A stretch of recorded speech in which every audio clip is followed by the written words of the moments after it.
Hey guys, it's me, that Gen Z gamer here. Welcome back to another video. So in this video, I'll be doing something a bit different. So instead of the usual cubing videos or averages I do, I'm actually gonna be doing something that's gonna be helpful to a lot of people in the cubing community.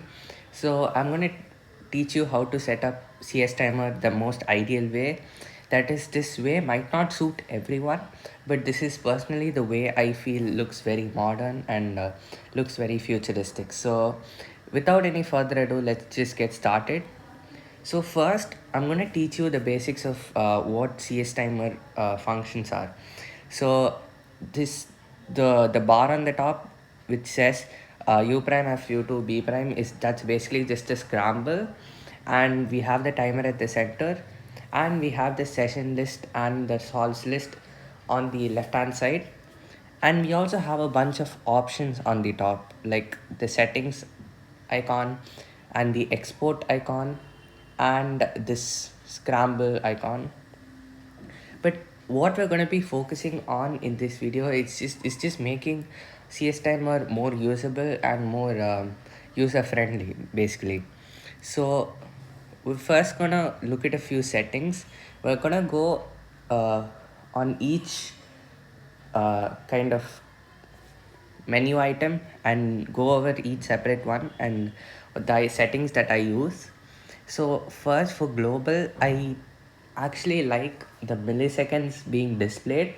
I don't know if this is for everyone, but yeah, I just like seeing my time with more accuracy. So we're gonna turn on use milliseconds, and time format is just gonna be the same. And that's basically it. Now going on to display, if you're using CSTimer in a smaller device like I am, like in this iPad, then you can just set the zoom to something smaller, because if it's 100%, it's just the scramble just takes up a lot of space. The sidebars just take up a lot of space, so I just put it at 90 or 80, but 90 is usually ideal. And the timer's font, you actually like either Roboto, which looks really light and very clean, or you can go select the normal font, which I think is ideal for most people. Next, the UI style. So you can choose this depending on which device you're on, but just leave it at auto, that works the best. And next, that's all gonna be for display. If you want, you can increase or decrease the timer size, but I just like keeping the timer size the way it is. And for the color theme, you don't need to mess with the color theme. That can change a lot of settings, but we really want to make it as customizable as possible. So we're just going to go manually over all of these.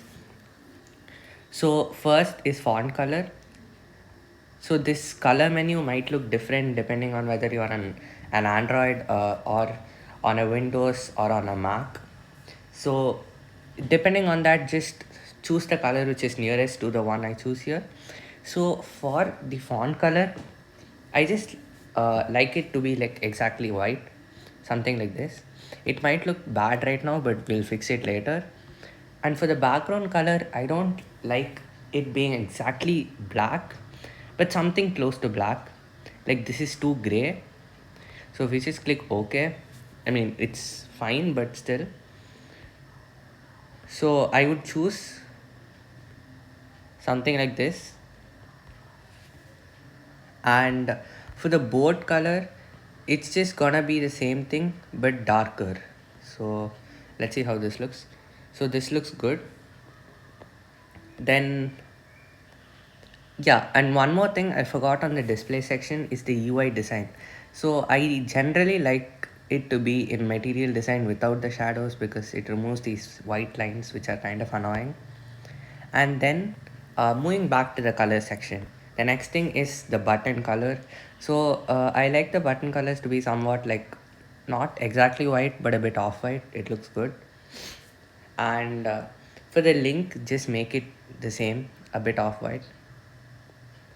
uh, it'll look too grayish. If you don't like it to be too grayish, you can change it to something like a bit more bluish white.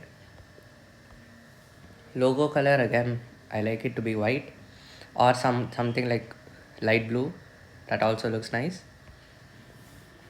and logo BG color is obviously gonna be the same as our main color, or in fact a bit darker. I like it to be black. And now for inspection, I usually don't like to keep inspection if you're just practicing. If I'm going to do something in comp style, then I'll probably use inspection, or I'll just use normal inspection, like, because yeah, I know how much inspection I'm gonna take. And the next thing, I usually like to keep the timer update to seconds. So that's just gonna show you the seconds and not actually the milliseconds and all that. It's kind of cleaner.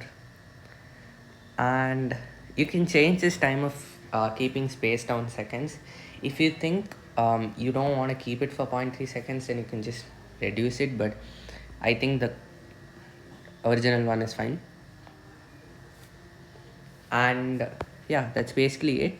So there are also some other tools like uh, scramble image size and stuff. So if you want to mess around with that, you can do so, but these are the basic stuff to make CSTimer look really good. Like before it was just very white and I didn't like it, but now it looks much cleaner. So currently I don't think the white suits the button color, so I'm just gonna make it black. This looks much better and much cleaner.